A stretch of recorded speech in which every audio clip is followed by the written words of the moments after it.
When it comes to California's water problems, there's an awful lot of noise out there. Recently, the Central Valley was the setting for a live broadcast of the Sean Hannity show on Fox. No matter what you might think of him as a person or his politics, he put on quite a show. Welcome to this special edition of Hannity. We are live in the Central Valley in California. This is some of the most fertile farmland in the entire country and helps sustain the entire country in terms of food, and what has become ground zero in a battle between environmentalists and whether or not the farmers in the Central Valley here have water. Ladies and gentlemen, this has become a dust bowl. And we came here tonight with a message for Washington and President Barack Obama. Please, for the sake of the farmers, where unemployment is now near 40%, please turn this water on now. Now, never mind that what he presented as facts are not true. After all, the constant demand to turn the pumps on is rather silly, since they had been turned on for nearly 2 months before his show. Then there is that famous little fish. This is what this comes down to. No water for the farmers because of this fish. Is that what it is? This fish here? That little delta smelt. Big agribusiness, or even you, might not care if it's at risk to become extinct. After all, it's just a worthless little thing that is causing big problems for lots of people. The argument made is that the needs of people outweigh the needs of the smelt. But where do we draw the line? Sound science and common sense tells us that this worthless fish is an indicator of serious environmental trouble. Trouble caused by humans, and trouble that humans can fix. Trouble that could very well lead to the extinction of more substantial species, including wild California king salmon, sturgeon, even killer whales. Is their extinction okay with you? Is planting another 100,000 acres of almonds or alfalfa worth that? There's very powerful forces at work here, and there's the old saying, it's not paranoia if they're really after you. Yeah. And for being way over the top, the award has got to go to former Fresno mayor and actor Alan Autry. Turning this water off is not just bad politics, it's an act of domestic terror. Now, if you would have told me that that water would have stopped, I would have believed maybe Al-Qaeda struck, not the federal government. So we have a dust bowl that isn't, and a claim of domestic terrorism not by Al-Qaeda but by the federal government.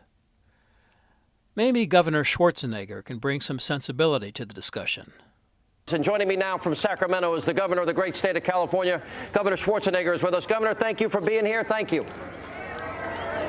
Thank you very much, Sean, for covering this very important story. But we got to stop, choosing the smelt and the salmon over the people and over farming.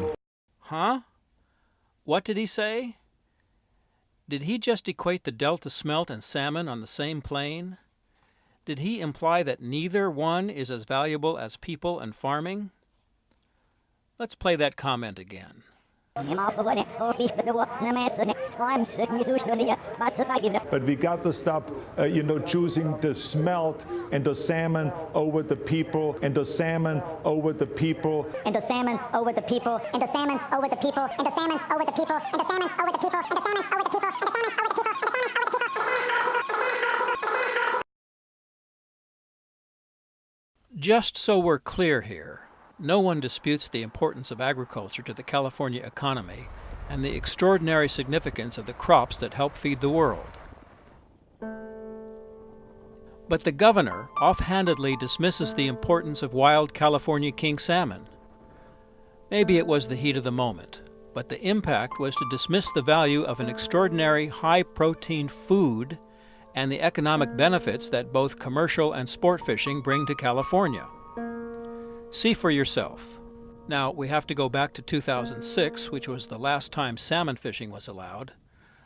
And not to sound too much like The Price is Right, but guess how much of an impact a healthy fishing season means in dollars. Including every part of the distribution system from fishermen to consumers, the total sales in the California economy was nearly $10 billion. That's billion with a B. The income impact on salaries, wages, benefits, and business owner earnings was over $5 billion. and nearly 180,000 jobs were funded by fishing.